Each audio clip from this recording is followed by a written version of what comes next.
Dear Nicole, as per your request, I tried to fit my dad into a poem last night, but I think it killed him.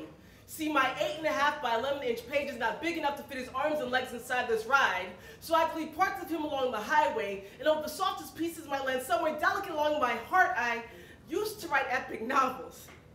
So he lived there for 300 years amongst the legends, but once I started slamming, his heartbeat became dependent upon my cadences, and 3 minutes just wasn't enough time for him to find the rhythm of his breath again. I became afraid to lay my lips upon his name because the trauma of him becoming reanimated left him feeling cold, like the tip of my pen couldn't fully resuscitate him, and this new pain was getting old. Plus, I have to share him with an audience and a third wife, which leaves me only a line here or there to give sporadic CPR, and every time he looks at me, I can tell he won't come back the same because he refuses sleep anymore. He just keeps replaying in my mind like these arbitrary timers are wasting more and more of his precious time. I tried to stitch him up with metaphor, but the ink would bleed right through. I tried to immortalize him akin to Nietzsche, but these social theorists be not amused. I went back into my childhood to rebuild him with Dr. Seuss, but now at this point he's been labeled absentee and deserters get no fuel.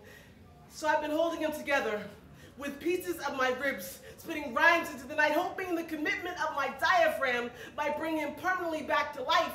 And this could be a nightmare that I might soon forget. But the promise of a good poem is while there is microphone, no one has to die just yet. So she says, April Fool's poet, your dad isn't really dead. He's just been lost in a notebook, misplaced in a poem you lost underneath your desk somewhere. If you stay up tonight all night, I'm sure you'll find it. Just move around the madness, throw away the junk, and he'll be standing there. You'll see, just beyond the darkness of the chairs and the blankness of this white page, he is the beginning of you after all and lives every time you speak his name, is what they tell you, like you're a child waiting on Santa.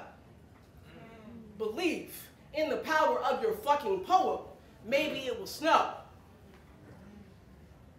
But that's not what I wanted. I wanted him to be real again. And is this poem really ever gonna do that? But you'll compress him into 3 minutes, 180 seconds. But after the applause, what are you to do with the silence when clearly your spell has brought you no rewards? So if I should die before I wake, do not resuscitate, do not resuscitate, do not resuscitate me. Let me die in peace. And do not try to steer my sleeping spirit up by trying to fit me into one of your tiny fucking 3-minute poems.